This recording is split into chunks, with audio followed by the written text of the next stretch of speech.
তারেক রহমানের সঙ্গে যুক্তরাজ্য, নেপাল, ভুটানের রাষ্ট্রদূতের বৈঠক। নির্বাচনের পরিবেশে বিদেশি কূটনীতিকরা সন্তুষ্ট, বলছে বিএনপি। আজ শেষ হচ্ছে এসিতে আপিল শুনানি। অষ্টম দিনে কুমিল্লা ৪ আসনে হাসনাতের মনোনয়ন বৈধ। লালমনিরহাটে বইছে ভোটের হাওয়া।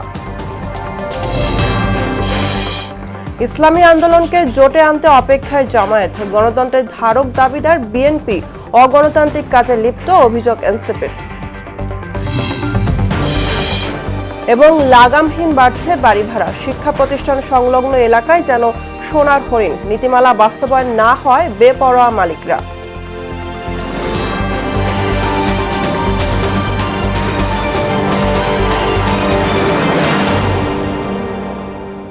আসসালামু আলাইকুম, সবাইকে মোহনা সংবাদে স্বাগত। শুনছিলেন শিরোনাম, পুরো সংবাদের সঙ্গে আছি আমি বুশরাত হানিমা। বিএনপি চেয়ারম্যান তারেক রহমানের সঙ্গে সৌজন্য সাক্ষাৎ করেছেন বাংলাদেশে নিযুক্ত যুক্তরাজ্যের হাই কমিশনার সারা কুক, নেপালের রাষ্ট্রদূত ঘনশ্যাম ভান্ডারী ও ভুটানের রাষ্ট্রদূত দাসকর্মা হামুদর্জি। শনিবার সন্ধ্যায় গুলশানে বিএনপি চেয়ারম্যানের রাজনৈতিক কার্যালয়ে কুশল বিনিময় করেন এবং নিজ নিজ দেশের সঙ্গে দ্বিপক্ষীয় সম্পর্ক উন্নয়ন ও সহযোগিতার ক্ষেত্র সম্প্রসারণের বিষয়ে আলোচনা করেন। পরে গণমাধ্যমের মুখোমুখি হয়ে বিএনপির যুগ্ম মহাসচিব হুমায়ুন কবির বলেন, তারেক রহমানকে ঘিরে আন্তর্জাতিক মহলে আগ্রহ তৈরি হয়েছে। দেশের স্বার্থকে প্রাধান্য দিয়ে মতবিনিময় হচ্ছে বিভিন্ন দেশের প্রতিনিধিদের সঙ্গে। নির্বাচনের পরিবেশ নিয়ে বিদেশি কূটনীতিক সন্তুষ্ট বলে জানান তিনি।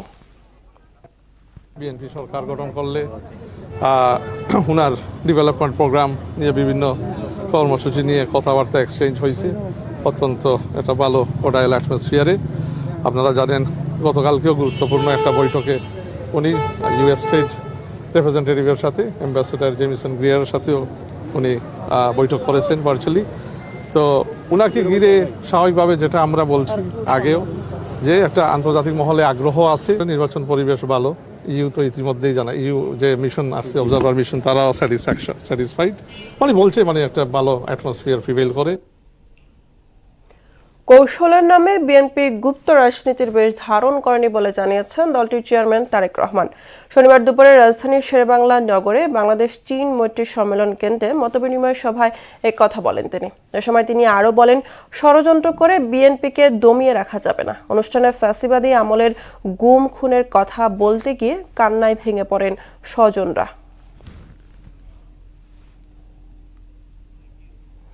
আজ শেষ হচ্ছে প্রার্থিতা নিয়ে নির্বাচন কমিশনের আপিল শুনানি। শনিবার অষ্টম দিনের শুনানি হয়েছে নির্বাচন কমিশনে। এদিন দ্বৈত নাগরিকত্ব ইস্যুতে অপেক্ষমান থাকা সহ 100টি আবেদন নিষ্পত্তি করা হয়। এদিকে কুমিল্লা 4 আসনের এনসিপি প্রার্থী হাসনাত আব্দুল্লাহ মনোনয়ন বৈধ ঘোষণা করে কমিশন। আর বিএনপি প্রার্থী মঞ্জুরুল আহসান মুন্সির প্রার্থিতা বাতিল করা হয়। এছাড়া কমিশনে উপস্থিত হয়ে শোকজের জবাব দিয়েছেন খেলাফত মজলিসের মামুনুল হক। ভোটের প্রস্তুতির খবর।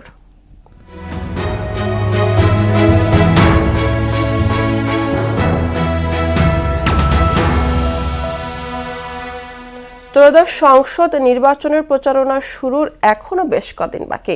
এমন অবস্থায় আনুষ্ঠানিকভাবে না হলেও নানাভাবে ভোটারদের কাছে যাচ্ছেন উত্তরের জেলা লালমনিরহাটের প্রার্থীরা। ভোটাররাও পছন্দের প্রার্থী বাছাইয়ে প্রাধান্য দিচ্ছেন জেলার উন্নয়ন। এবারের নির্বাচনে জেলার 3টি আসনে বিএনপি, জামায়াত, জাতীয় পার্টি ও জনতার দলের মধ্যে মূল প্রতিদ্বন্দ্বিতা হবে বলে ধারণা করা হচ্ছে। সুমন খানের প্রতিবেদন, জানাচ্ছেন আফরিন পপি। 5 উপজেলা ও 2 পৌরসভা নিয়ে গঠিত লালমনিরহাট জেলা ভৌগোলিকভাবে লম্বা আকৃতির। এর এক পাশ দিয়ে বয়ে গেছে তিস্তা নদী, অন্য পাশে ভারত সীমান্ত। জেলার দুঃখ হিসেবে পরিচিত তিস্তা বাঁধ তথা তিস্তা মহাপরিকল্পনা বাস্তবায়ন, সড়ক মহাসড়ক সহ বিভিন্ন গ্রামীণ অবকাঠামো উন্নয়ন এবং সীমান্ত সুরক্ষায় কাজ করবেন এমন ব্যক্তিকেই ভোট দেবেন জেলাবাসী। সীমান্ত এলাকায় জন্য নিরাপত্তায় ঘুমাইতে পারি, আমরা এরকম সরকার চাই। বাবা, আমার সীমান্তে বসবাস করি খাই, আমার সীমান্তে শান্তি চাই। কোন সীমান্তে গ্রামজাম আমার হয় না, আমার সেই সরকার চাই। আমরা চাই যে সরকার এই তিস্তা মহাপরিকল্পনা বাস্তবায়ন করবে, আমরা এই ধরনের সরকারকেই বাংলাদেশে চাচ্ছি আগামীতে, এবং ওই সরকার এসে দ্রুত আমাদের এই তিস্তা পাড়ের মানুষের দুঃখ কষ্ট লাঘব করবে, আমরা এটা আশা করি। লালমনিরহাট জেলার 3টি সংসদীয় আসনে মোট ভোটার 11,44,496 জন। এর মধ্যে পুরুষ ভোটার 5,74,067 জন, নারী ভোটার 5,70,422 জন এবং তৃতীয় লিঙ্গের ভোটার 7 জন। জেলা শহর থেকে শুরু করে জনবহুল বাজার, বাস স্ট্যান্ড, বিপণী বিতান, চায়ের দোকান সহ সবখানেই এখন আলোচনার কেন্দ্রে নির্বাচন। নির্বাচনী পরিবেশ ও শান্তি শৃঙ্খলা নিয়েও চলছে নানা ব্যাখ্যা বিশ্লেষণ। আমরা ভোটের সময় ওই এমপির দেখা পাই, একটু আসি দেখা করি যায়, এই পর্যন্ত শেষ বেলা চলে যায় ঢাকা। আমরা এতে খাইলেও আসি, না খাইলেও আসি, মলি গেলেও আসি, আমাদের তার খোঁজ খবর নেয় না। এবার দেখি যদি কোনো এমপি আসিয়া আমাদের এলাকায় ঘুরে করে, তাই আমরা ভালো মন্দ দেখেই, হ্যাঁ, তাদেরকে আমরা ভোটটা দেবো। মনে কৃষক লোক আমার সার, বীজ, ওষুধ যেটা আমি কম দামে পাবো, ন্যায্য মূল্যে পাবো, তাকে আমার ভোট দেবো। তাতে আমার জাতীয় পার্টি বুঝি না, এমপি বুঝি না, জামাত বুঝি না। আসন্ন নির্বাচন যেন অবাধ, সুষ্ঠু ও শান্তিপূর্ণ হয়, এমন প্রত্যাশা প্রার্থীদেরও। সার্বিকভাবে ভোটের অবস্থা, মাঠের অবস্থা খুবই ভীতিকর এবং প্রশাসন নিরপেক্ষ আচরণ করছে না। নির্বাচন কমিশনের থেকে শুরু করে স্বরাষ্ট্র মন্ত্রণালয় বা আইন মন্ত্রণালয় যে একাধিকবার যে আইনগুলি বা অধ্যাদেশগুলি জারি করেছে, এই মিথ্যা মামলা, হয়রানিমূলক মামলাগুলি প্রত্যাহারের জন্য, সেদিকে কোনো কাজ হচ্ছে না। তিস্তা মহাপরিকল্পনা অবশ্যই আমাদের প্রথম প্রায়োরিটি থাকবে, আমরা এটা বাস্তবায়ন করব। আর তিস্তা মহাপরিকল্পনা বাস্তবায়িত হলে আমার এখানে হাজার হাজার যুবকদের আমরা কর্মসংস্থানের ব্যবস্থা নিশ্চিত করতে পারবো ইনশাআল্লাহ। নির্বাচনের মধ্য দিয়ে বিএনপি ম্যান্ডেট পেয়ে গেলে আমি তিস্তা পরের সন্তান, এই দাবি তো আমি উচ্চারিত করেছি জনগণকে নিয়ে।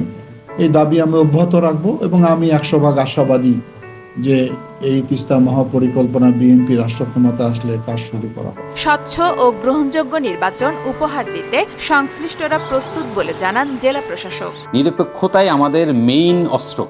এটা ব্যবহার করে আমরা এই এলাকার সকলকে নিয়ে একটা সুষ্ঠু এবং নিরপেক্ষ এবং ভালো নির্বাচন এই জেলাবাসীকে উপহার দিতে চাই। এক সময়ের জাতীয় পার্টির দুর্গ লালমনিরহাটে এবার ভোটের হিসেব কোন দিকে যায়, তাই দেখার অপেক্ষায় জেলাবাসী।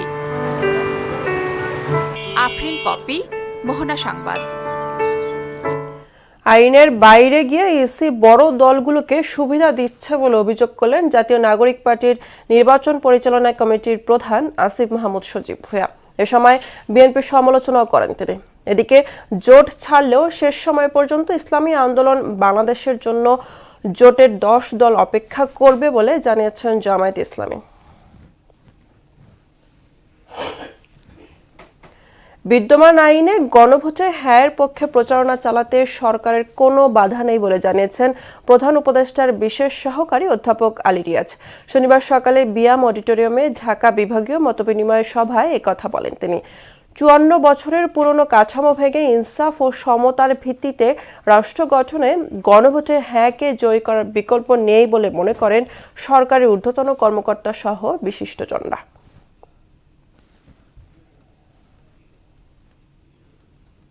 তিলোত্তমা ঢাকায় বসবাসকারী মধ্যবিত্তের জীবনে এক অদৃশ্য চাপ বাসা ভাড়া।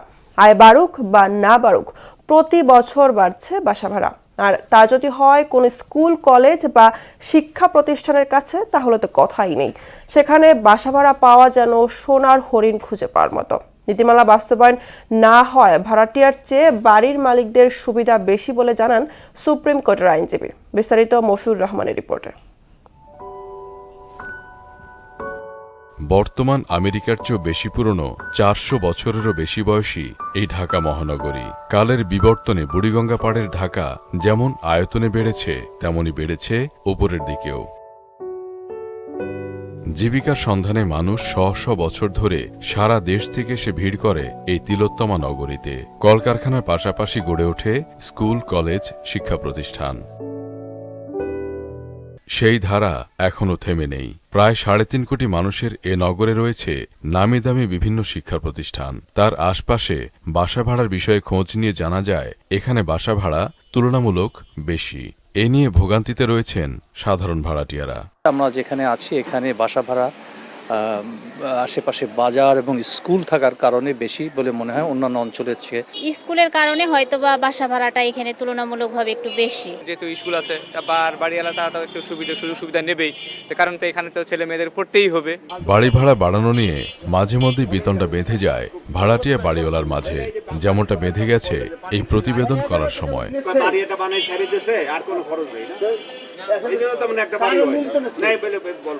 ভাড়াটিয়ারা বলছেন কোনো নীতিমালা না থাকায় যেমন খুশি তেমন ভাবে ভাড়া বৃদ্ধির প্রতিযোগিতায় নামেন বাড়িওয়ালারা। একটা নোটিশ টাঙানো দরকার যে এরকম নির্ধারিত করে দেওয়ার দরকার বাসা ভাড়াটা। সরকারি নীতিমালা, আমরা তো বাড়ি ভাড়াতেই থাকি, সেরকম নীতিমালা আমরাও জানি না, ওরাও জানে কিনা আমরা জানি না।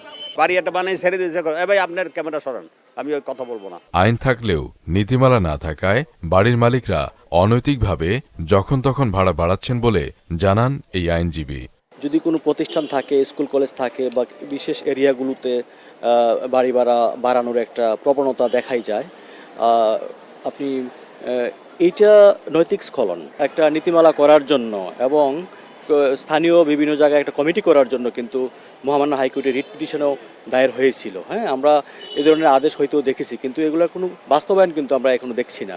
এই সময় 1991 সালের ভাড়াটিয়া নিরাপত্তা আইনকে আরও যুগোপযোগী করে তার যথাযথ বাস্তবায়নের মাধ্যমে বাড়ি ভাড়ার লাগাম টানার আহ্বানও জানান তিনি। সুনির্দিষ্ট নীতিমালা করে এবং এটাকে বাস্তবায়নের ক্ষেত্রেও কিন্তু কঠোর হতে হবে। হ্যাঁ। মফিউর রহমান, মোহনা সংবাদ, ঢাকা। ব্যাটারি চালিত অটোরিকশার লাগামহীন দাপটে অব্যবস্থাপনার এক ভয়াবহ প্রতিচ্ছবি এখন জামালপুর শহর। অনিয়ন্ত্রিত গতি আর ট্রাফিক আইন উপেক্ষায় শহরের গুরুত্বপূর্ণ মোড়গুলো পরিণত হয়েছে ঝুঁকিপূর্ণ এলাকায়। নিয়ন্ত্রণে কাজ করছে ট্রাফিক বিভাগ। মাহমুদুল হাসান রিয়াদের প্রতিবেদন, জানাচ্ছেন তাহসিন তারিন।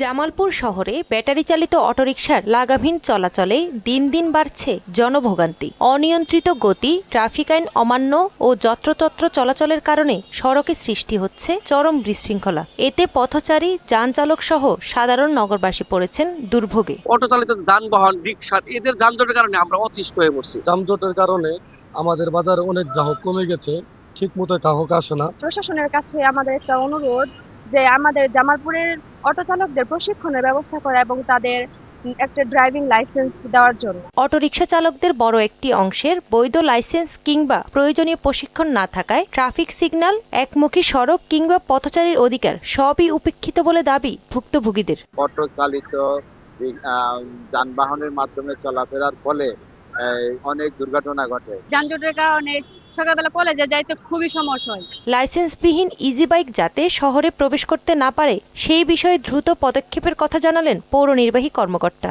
আমরা অতি দ্রুত এই লাইসেন্সবিহীন অটো যাতে শহরে চলাচল করতে না পারে সেজন্য আমরা পূর্বগতিতে আমরা অভিযান পরিচালনা করব এবং আমাদের যে এই কার্যক্রম পূর্বের ন্যায় অব্যাহত থাকবে। 65 জন ট্রাফিক পুলিশ সদস্য ও কর্মকর্তা নিয়মিত কাজ করছে জানিয়ে এই পুলিশ কর্মকর্তা বললেন, অটোরিকশা নিয়ন্ত্রণে নেওয়া হচ্ছে প্রয়োজনীয় পদক্ষেপ। আশেপাশে দোকানের সামনে ফুটপাতগুলো দখল করে বিভিন্ন ছোটখাটো দোকান বসিয়ে দিয়ে এগুলো যদি মোবাইল কোর্টের মাধ্যমে চেক করা হয় তাহলে যানজটের পরিস্থিতি উন্নতি হবে। নিয়ন্ত্রণহীন অটোরিকশার দাপট কমাতে কার্যকর উদ্যোগ গ্রহণ এখন জামালপুর শহরের সময়ের দাবি বলে মনে করছেন সচেতন নাগরিকরা। তাহসিন তারিন, মোহনা সংবাদ। বাণিজ্যিকভাবে কুল চাষ করে সাতক্ষীরা ও সীতাকুণ্ডের কৃষকরা ব্যাপকভাবে লাভবান হচ্ছে। অল্প সময়ে অধিক লাভজনক হয় প্রতি বছরই বাড়ছে কুলে আবাদ।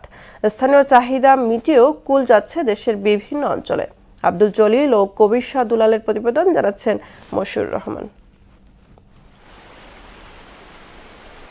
কুল চাষে ব্যস্ত সময় পার করছে সাতক্ষীরার কৃষকরা। বাউকুল, আপেল কুল, তাইওয়ান কুল, নারকেলি বল সুন্দরী, ঢাকা 90 সহ বিভিন্ন জাতের কুল চাষ হয়ে থাকে এ জেলায়। কম খরচে অধিক লাভ হওয়ায় জেলার প্রান্তিক কৃষকদের কাছে কুল চাষ এখন বেশ জনপ্রিয়।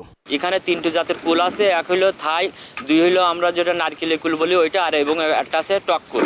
ডাল কাটার পর থেকে কুল আসা পর্যন্ত আমার 6-7 লক্ষ টাকা খরচ হয়েছে।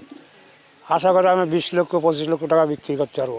1 বিঘা জমিতেই 30-35টা গাছ ধরে, খরচ 1.5 লাখ, বেচাকেনা হয় 4.5 লাখ। সাতক্ষীরায় এবার 846 হেক্টর জমিতে কুল চাষ হয়েছে জানিয়ে কৃষি কর্মকর্তা বলেন কুল বাগানে অন্যান্য শাকসবজিও আবাদ করা সম্ভব। সাতক্ষীরায় বিগত বছর কুল আবাদ হয়েছিল 841 হেক্টর জমিতে, এবার সেটা বেড়ে দাঁড়িয়েছে 846 হেক্টর। কুল গাছকে আমরা বলি ছাঁটাই করা। এই ছাঁটাই হার্ড প্রুনিং করে বা ছাঁটাই করে গাছকে ফাঁকা করে দিয়ে সেই সময় ওখানে ওল এবং বিভিন্ন শাকসবজিও করা যায়। এদিকে চট্টগ্রাম জেলার সীতাকুণ্ড পাহাড়ে আপেল কুলের বাম্পার ফলন হয়েছে। পাহাড় ও পতিত জমিতে আপেল কুল চাষ করে স্বাবলম্বী হওয়ায় আগ্রহ বাড়ছে উদ্যোক্তা ও কৃষকদের। শেখনগরের বড়ই অনেক মিষ্টি, আপনারা বাজারে পাবেন, আমাদের এখানে আসলেও পাবেন। খাইতে অনেক ভালো লাগে, দাম আলহামদুলিল্লাহ আছে, মোটামুটি 80 টাকা 90 টাকা 100 টাকা এরকম বিক্রি করা হয়। অনেক লাভবান হতেছি আমরা। যদি আমাদেরকে সামনে সরকারে যদি একটু কোনো রকমের আমাদের সহযোগিতা করে, তারপরে আমরা আরো ইনশাল্লাহ সামনে এগিয়ে যেতে পারবো। এবছর প্রায় 700 মেট্রিক টন ফলন হতে পারে, যার বাজার মূল্য প্রায় 5 কোটি টাকা বলে জানালেন এই কৃষি কর্মকর্তা। আমরা আশা করছি এই কুল চাষ থেকে আমাদের প্রায় 700 মেট্রিক টন কুলের উৎপাদন সম্ভব হবে এবং প্রায় গড়ে বাজার মূল্য আমরা চিন্তা করলে প্রায় 5 কোটি টাকার এরকম মূল্যের কুল উৎপাদন হবে আমাদের সীতাকুণ্ডে। কম খরচে অধিক লাভ হওয়ায় কুল চাষ দিন দিন জনপ্রিয় হয়ে উঠছে। মশিউর রহমান, মোহনা সংবাদ। এবার সারা দেশ থেকে সভা সমাবেশ ও বিক্ষোভ নিয়ে প্রতিনিধিদের পাঠানো তথ্য চিত্রের এক্সট্রা রিপোর্ট। নারায়ণগঞ্জ জেলা ইমারত নির্মাণ শ্রমিক ইউনিয়ন ও মহানগর নির্মাণ শ্রমিকের দলের উদ্যোগে খালেদা জিয়ার আত্মার মাগফিরাত কামনায় দোয়া ও মিলাদ মাহফিল অনুষ্ঠিত হয়েছে। চট্টগ্রামের মিরসরাইয়ে স্মার্ট মিরসরাই বিনির্মাণে সমস্যা, সম্ভাবনা ও করণীয় শীর্ষক আলোচনা সভা অনুষ্ঠিত হয়েছে। কাজাখিস্তান প্রবাসীর উদ্যোগে ফরিদপুরে হাজারো হতদরিদ্রের মাঝে শীতবস্ত্র ও বিভিন্ন শিক্ষা প্রতিষ্ঠানে ক্রীড়া সামগ্রী বিতরণ করা হয়। দেওয়ানগঞ্জ প্রেস ক্লাবের উদ্যোগে শীতার্ত মানুষের মাঝে কম্বল বিতরণ করা হয়। এই সময় উপস্থিত ছিলেন দেওয়ানগঞ্জ প্রেস ক্লাবের সভাপতি সহ অন্যান্যরা। জয়পুরহাটের পাঁচবিবিতে লন্ডন প্রবাসী আলিম আল রাজীবের উদ্যোগে এলাকার শতাধিক গরিব, অসহায়, ছিন্নমূল মানুষের মাঝে শীতবস্ত্র বিতরণ করা হয়। জামালপুর সদর উপজেলার 13 নং মেস্টা ইউনিয়নে সবুজ বাংলাদেশ গড়ে তোলার প্রত্যয়ে বৃক্ষরোপণ কর্মসূচি করেছেন বাংলাদেশ জাতীয়তাবাদী দল বিএনপি। নওগাঁর মান্দায় জাতীয়তাবাদী মহিলা দল মান্দা উপজেলা শাখার আয়োজনে বিএনপি চেয়ারপারসন ও দেশনেত্রী বেগম খালেদা জিয়ার আত্মার মাগফিরাত কামনায় দোয়া মাহফিল ও আলোচনা সভা অনুষ্ঠিত হয়েছে। নোয়াখালীর হাতিয়ায় প্রকৌশলী দিদারুল ইসলাম শিক্ষা ট্রাস্ট বৃত্তি পরীক্ষায় কৃতী শিক্ষার্থীদের সংবর্ধনা দেওয়া হয়েছে।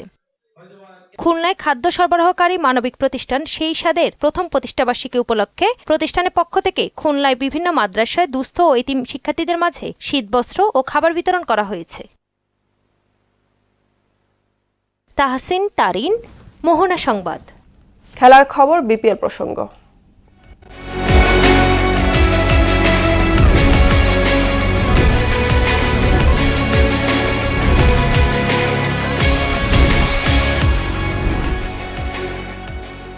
আজ বিপিএলে দিনের প্রথম ম্যাচে মিরপুরের শেরেবাংলা স্টেডিয়ামে মুখোমুখি হচ্ছে শক্তিশালী রংপুর রাইডার্স ও তলানিতে থাকা নোয়াখালী এক্সপ্রেস। 9 ম্যাচে 5 জয় 10 পয়েন্ট নিয়ে টেবিলের চতুর্থ স্থানে রংপুর। অপরদিকে সমান ম্যাচে মাত্র 2 জয় নিয়ে টেবিলের তলানিতে নোয়াখালী এক্সপ্রেস। দিনের দ্বিতীয় ম্যাচে সন্ধ্যা 6টায় মুখোমুখি হবে পয়েন্ট টেবিলের দ্বিতীয় স্থানে থাকা চট্টগ্রাম রয়্যালস ও পঞ্চম স্থানে থাকা ঢাকা ক্যাপিটালস। 9 ম্যাচে 6 জয় 12 পয়েন্ট নিয়ে লিগে দারুণ ছন্দে আছে চট্টগ্রাম। অন্যদিকে 9 ম্যাচে মাত্র 2 জয়, পয়েন্ট টেবিলের পঞ্চমে ঢাকা। দর্শক, এ পর্যায়ে জানিয়ে দিচ্ছে আজকের সংবাদপত্রের গুরুত্বপূর্ণ শিরোনামগুলো।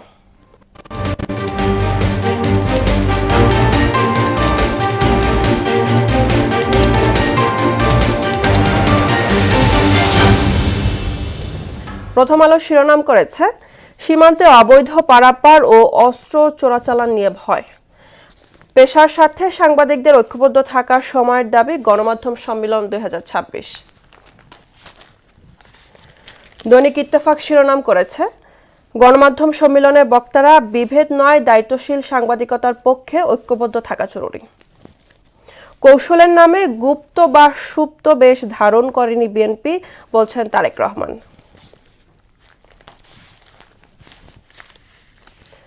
সমকাল শিরোনাম করেছে জোট নিয়ে সন্তুষ্টি, স্বতন্ত্র প্রার্থী নিয়ে বিপাকে বিএনপি।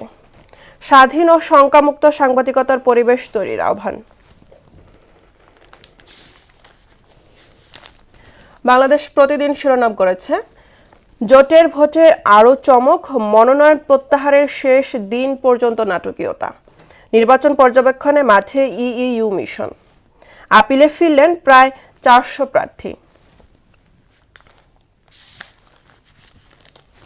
যুগান্তর শিরোনাম করেছে, 22 জানুয়ারি থেকে আনুষ্ঠানিক প্রচার কৌশলে ভোটের মাঠে প্রার্থীরা।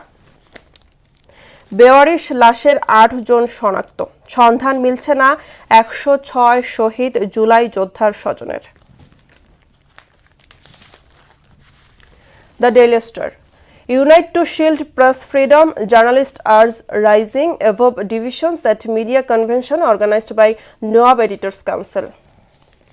Affordable care must be next government focus, says health experts. দর্শক, এই ছিল আজকের সংবাদপত্রের গুরুত্বপূর্ণ শিরোনামগুলো। শেষ করব মোহনা সংবাদ, যাবার আগে শিরোনামগুলো আরো একবার।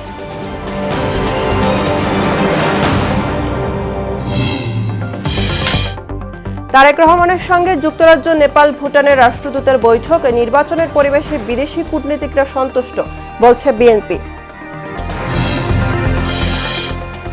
আজ শেষ হচ্ছে ইসিতে আপিল শুনানি। 8ম দিনে কুমিল্লা 4 আসনে হাসনাতের মনোনয়ন বৈধ। লালমনিরহাটে বইছে ভোটের হাওয়া।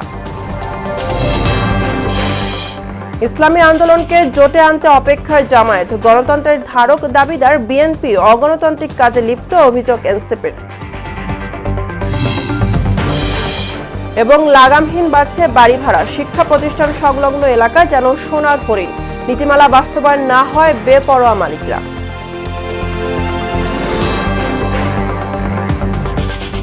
এই ছিল মোহনা সংবাদের পরবর্তী সংবাদ দুপুর 1টায়। এর আগে সকাল 11টায় দেখবেন সংবাদ এক নজরে। মোহনার সবশেষ খবর জানতে ভিজিট করুন www.mohna.tv। সংবাদ দেখতে পারেন ফেসবুক, ইউটিউবে। এতক্ষণ সঙ্গে থাকার জন্য ধন্যবাদ।